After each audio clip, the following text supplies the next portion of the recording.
Ahead of the impending winter storm, Charlottesville shelters are also preparing. Potcham and the Haven are making sure there's a safe, warm place for people who need it. Gabby Womack gives us an inside look.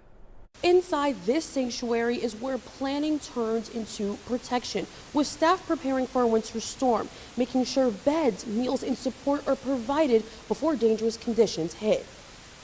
Homelessness is extremely dangerous, regardless of the season, regardless of the time of year.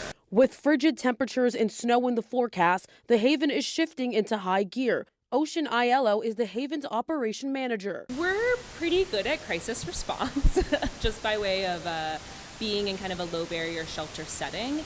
But it's hard when we're faced with extreme weather conditions. Aiello says this work starts long before the first flake falls, focusing not only on who comes through the doors, but on reaching people who may not have a chance to come in. I think that we shouldn't have people who are unhoused and having to grapple with the enormity of having to stay safe at any type of the year, but especially when when it's forecasting a couple feet of snow. Potcham is also doing its part, collaborating with the Haven and other community partners to make sure it can take care of as many people as possible.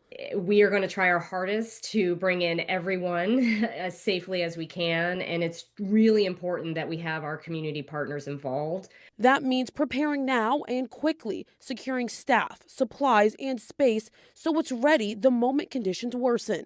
Our congregations are stepping up. We are bringing in extra food, finding a way to house my staff so they can stay on site. In Charlottesville, Gabby Womack, 29 News.